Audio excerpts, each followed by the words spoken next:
Hey, what's going on, my friend? This is your favorite entrepreneur, Antonio, Entrepreneur Mirror House, coming to you live and direct here in Atlanta, Georgia. I'm with my brother, Mr. G Bass, in the building. And so in this video, I'm going to ask my brother some questions. I have 3 questions I'm going to ask you, and he's going to give you the answer to these 3 questions. So with that being said, let's dive straight into it. Let's get it. All right. So, Gerald, my first question is, how do you balance short-term execution with long-term vision in your business? Yeah, so pretty much how I manage short-term execution with long-term vision. I just give some examples.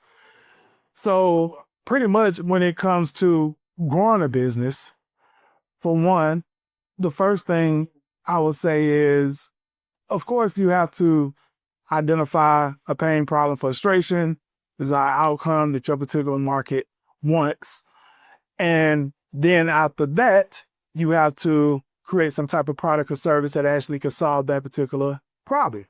So I'll give an example of some ways that I've leveraged short-term execution when it comes to long-term vision, when it comes to the product or service side.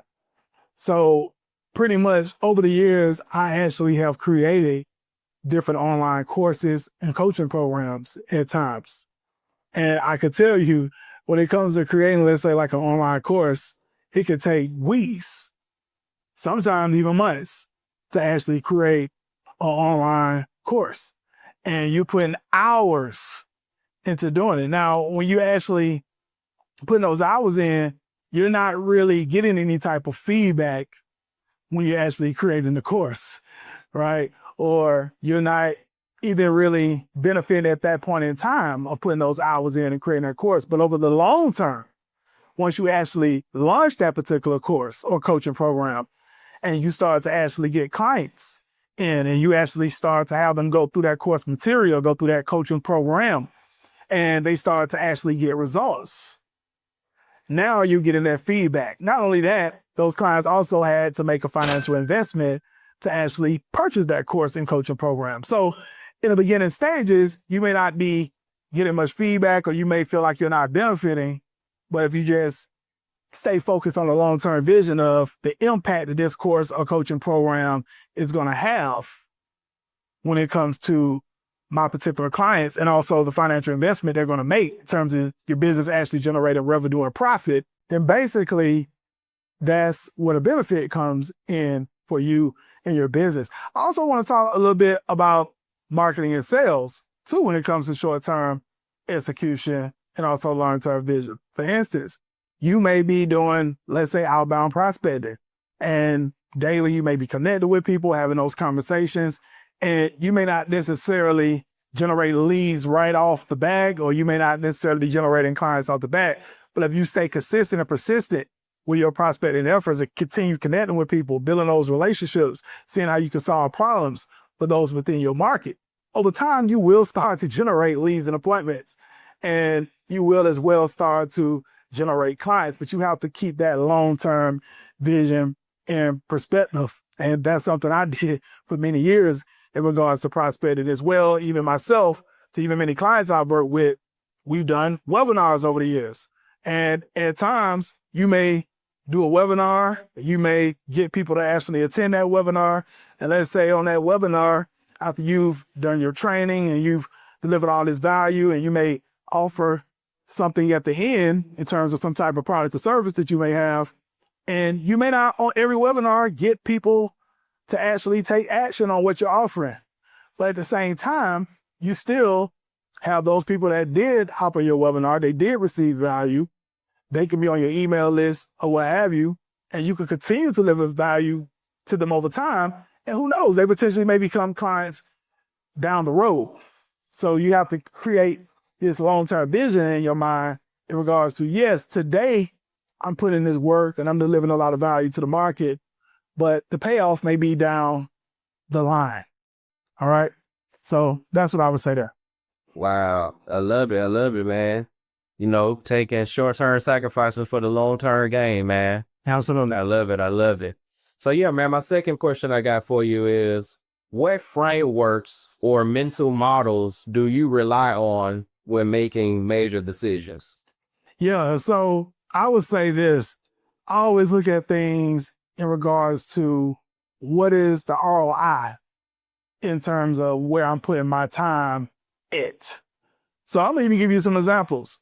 Over the years, we used to post several times a day on social media on the different platforms, right? And posting the stories on certain platforms and things of that nature several times a day.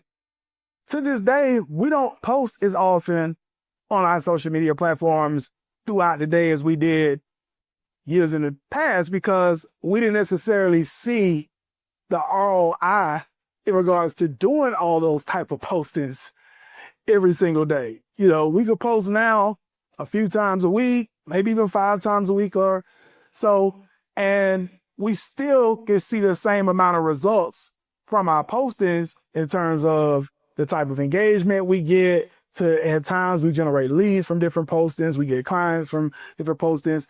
We can actually see the same type of results that we were seeing when we was posting several times a day.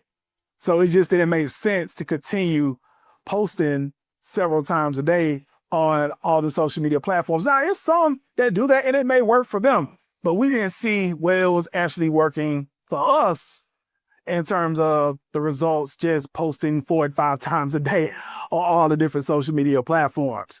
So that's as well how I go about making decisions. I'm looking at the ROI, return of investment in terms of time and at times financial resources as well in regards to making those decisions. Another thing I would say as well, it was a point in time. Now, at this time, I take certain interviews of people want to interview me on podcasts or invite me to come speak at events. I do take those inquiries at this time, but it was a point in time as well in our business where I didn't really see where the ROI of me going on and speaking on all these different platforms in terms of all these interviews and stuff, I didn't really see where it was the biggest ROI for my time.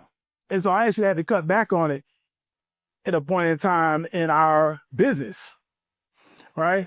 Now, I'm going to say at this time, I take interviews if it makes sense, as well as speaking engagements, but there's a point in time where I had to cut back on that. So that's typically like how I look at my decision making is like, what is the ROI in terms of me putting my time into this, or at times even financial investments into things as well. What is the ROI on it? I love it. I love it. Yeah, gotta make sense, man. Yeah, So yeah, I love it, man. Appreciate it. yeah, no problem. So yeah, man, my last and final question I got for you today, man, is how has your role as a founder evolved and where did you have to let go of in order to grow? Yeah.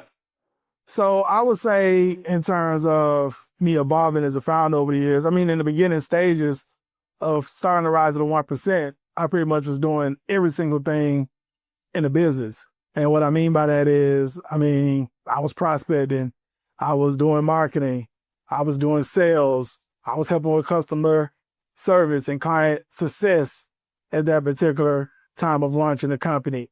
And so like I was doing everything, but over the years, I started to grow a team. So I've had people over the years help with prospecting and setting appointments and things of that nature. Of course, we expanded on media. Of course, Antonio, you help out with media and certain parts of marketing with the company as well. So I've had other team members as well that's helped out with marketing over the years. And also I've had team members as well, and I still have team members to this day that help out with certain parts of client success as well in terms of fulfillment. So I don't necessarily have to be in all the different roles of the company, right? I would say that has been a big evolution, actually being a founder, actually being a CEO over like being in every single aspect of the business. And some things I had to let go to be able to grow over the years is, for one, I had to eliminate a lot of distractions. That's definitely one thing I would say there. And what I mean by that is I actually live and breathe off of my calendar. So if it's typically not on my calendar when it comes to personal life or even business life, then it typically does not really get as much of my attention. And so I had to really eliminate a lot of distractions. And what I mean by that is, for instance, during the week, like I say, if it's not on my calendar, people just can't be randomly calling me to go do things and stuff like that to take me off of focus unless it's an emergency, right?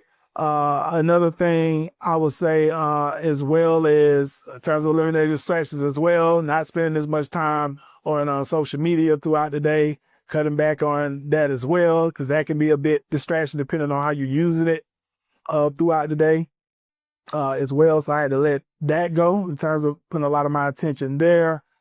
Uh, in the past, I would say years, before the rise of the 1%, I would say I used to go out through the weekend times and party and have fun. This was back in direct sales, even the entertainment business. Of course, in the entertainment business, I was throwing parties, but at the same time, though, I don't do that these days, right? I don't really go out as much during the week and do all that type of entertainment stuff, unless in times it's a celebration or I might go out to networking functions every now and then and things of that nature, but I don't really go out and just like party and stuff. So I had to like cut back on that as well. Those are some things I would say I had to definitely let go. Wow, that's big, bro. That's Yeah. big, man. Yeah. So yeah, man, those pretty much the three questions I had for you, man. Do you have any final thoughts, any words that you want to share with the viewers today? Yeah. Free.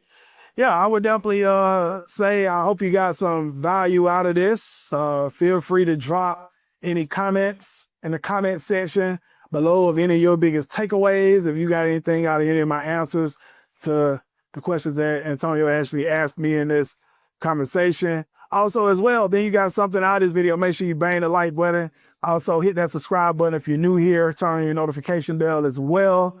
Also, feel free to share this around with anyone else you feel could benefit. And also, being your coach, consultant, course creator, or service-based business provider, and you're looking for some strategies to be able to pack your calendar with qualified appointments, be able to scale up to that 20K to 50K plus a month level in under 60 days without paid ads, it'll be a link in the description to an actual free case study. It's absolutely free. You just go down in the description, click on the link, and you can get access to the case study. It's absolutely free. With that said, this is Gerald Bass with the Rise of 1%.